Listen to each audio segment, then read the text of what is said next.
Well, this I made in 1987, the Loony Game. Right, let's have a look at me here.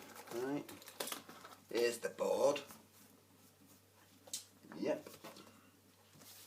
See, there's the start, and you go all the way to the finish, which is up there. And see these little symbols, toilet symbols are all over the place. There's one there, bogs, you know, there's one there, they're everywhere, every few squares. If you land on one of them, you have to go to the man-eating toilets and stop there until you roll the 6, or until it says otherwise. You know, you've got these squares, not so loony card there, a bit like Monopoly, lucky loony card up there, and ultra loony card. Now, I made a lot of cards to stick on there, you know, put them in a little pile, what used to be that big, but there was too many, and each time you land on a yellow square, ultra loony, like that, and they're everywhere. They're always fucking bad. I mean, here's a few at random, right? Alright, eat your curtains or go back to the man-eating bogs and wear the stripy stocking to get out, then spin H, then G. Let's check another one out. The hard to get out of these ones. These fucking little dispensers I made, you see. Pull them out the bottom. Fill a pan with dirty bog water and make a cup of tea with it, or go back 59 squares. Let's have a look at another one. Go back to the next axe sign if you haven't passed any. Miss a turn, because there's them signs and all you have to keep going back to. Empty the kitchen bin in 20 seconds. If you fail, go back 40 squares. If you succeed, move on 2 squares. Time start when kitchen door is open. And here's another one. Drink 2 pints of cooking oil mixed with 2 tablespoons of salt and pepper and brown sauce and a touch of mustard, or go back 80 squares. People actually attempted these in the past as well. You know, stick a screwdriver in a live plug socket, or go to the man-eating bogs until you roll 6 sixes. And so on and so on. There's literally hundreds of them, and they're all over the top.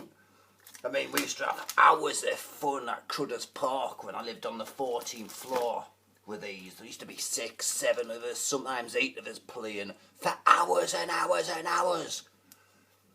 And there was one time when Linda had to smash next door's window to go back to the start. There was an empty flat underneath, so she got a broom and bang, bang, bang, hanging out 150 floors up, feet up. Eventually she stuck the broom in the downstairs window, couldn't reach it to get it back out, and it was obvious for all to see how it got there from my fucking place. I mean, the object of the game really is to get from there to there. See? And you've got all these trials and tribulations, and you've got some of my old underpants, clean ones, and sometimes you've got to wear them on your head until you roll a 6, you know. Look at them babies. There's another pair, you know. And you've actually got the stockings to wear over your head as well until you do something. You get tied up even, you know, and you know, some cards you pick up, you'll have to receive slipper slaps. So many, sometimes on the bottom of your feet, sometimes on the palm of your hand. And other times, you know, you could land on a square and it says you've got to spin this little wheel here until it lands on a whatever letter, until you can move again. And you know, you get a lot of these cards, like there's the not so loony ones. You know, you get 3 letters, so if you've got one of them, you can move on without spinning that bastard thing. Right, received 6,000 slipper slaps and missed 20,000 turns. Believe that, you're a bigger a fool than Margaret Thatcher. Let's have a look. Some of these are alright, not so loony. Spin the wheel. If it doesn't land on MWOCSTF, move on 30 squares. If it does, move back 68 squares. There's a couple there. Get gagged till you land on a clump of bushes. There's a lot of them dotted around the board as well. Move on to square. If you've already passed it, stay put, and so on and so on and so on. And there's one of them, it says, run to the airport and just your underpants or... And these ones are usually all good, you know, mostly. And sometimes you might have to get whacked, you know. You get slaps, you get whacks, and you get rapped. There, pack of cards I got in South Africa. Still got the marks on it where the cockatiel used to pick them up and run off with them when me and my mother was playing the games with them. Sometimes you've got to get whacked with this. How many it tells you to get and all that. And you've got these cards you've also got to pick up as well. I'm not sure about these, they're just miscellaneous ones. And here's the counters and the dice and all that. And you've actually got an elevator jammer, yeah. Because when I lived in Crudders Park, you had a lift and you stick it in a little hole and mechanism and stops the fucking lift. And here's a cassette, which this game is based upon, the Loony tape, which I recorded in 1984. It's just me, basically, in the studio, a lot of comedy and a lot of madness and all that shit. And here's the rule book, Book of Rules. That used to be me sign then. Loony Products, the grenade. It's got all sorts in here to tell you how to play it and all that. It's really fun. I haven't played it for fucking years and years. Like I say, we used to have hours of fun. I mean, Jesus Christ. One time, right, you know, we're all exhausted. We've been playing, literally, for like fucking 10 hours or something. And Linda was there, right? 2 spaces before the toilet.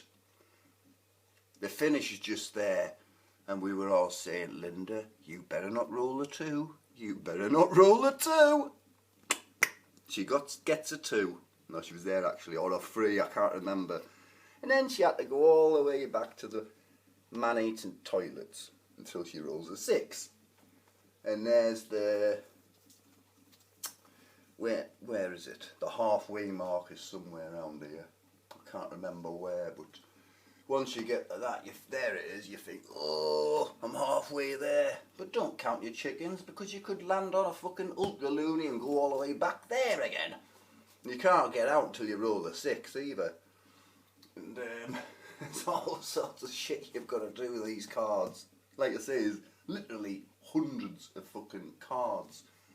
And on that tape I just shown you, there's a kid there eating some metal biscuits and his teeth are all falling out. That's an advert on me tape actually, advertising metal biscuits.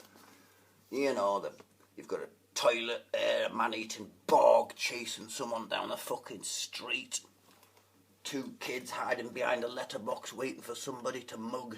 It's all part of the tape. There's Bill Petalface. Every time you land on one of his squares, he sets you some kind of task. He's all over as well. And at the end, pulls his mask off. He's not an old man at all. He's a young kid with a fucking mask on. Yeah, it took me a few hours to make this board. I went through some fucking crayons, I tell you. But like I say, it's lots of fun.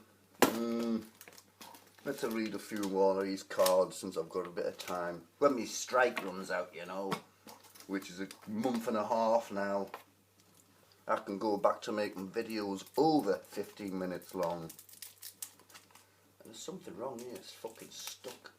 Right, I'll pull a few out then. Go to the kitchen and come back with 2 cups of water in 10 seconds, unspilled.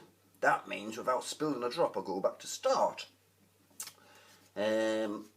Stick your tongue on the radiator. If you don't, or if it's not hot, go back 89 squares. No matter where you are, go to the pair of boots square and stay there until you roll a 6, then spin the letter Y. Oh, it's just absolutely insane. You know, the cards get worse and worse and worse every time you land on one of them fucking squares. Yeah, it's fun if you play this with a big crowd. You know, like I say, hours of fun was had with this. People stopped coming around me flat, you know, because they thought I was going to force them to play this. I don't force them. People used to love playing it. There's even a drafts board in here, what you can, you know, you have to have a game of drafts, and if you lose, you go back to the start and all that, and, you know, very interesting game. You know, when I fucking moved into this place, it was hanging around on top of my wardrobe, because I've recently restored it, put all the new inserts in the box like so, you know, to keep things together. And my mother says, "Are you sure you want to take that old thing?" And I went, "Yeah, it's part of fucking history, this." Everyone used to say, "You should get it marketed or something." Yeah, well, you know what I'm like, I keep putting things off. Didn't get around to it. Well, that was different, wasn't it? See you later, hammerheads. Oi, mate! I'm trying to get some fucking sleep, you bastard!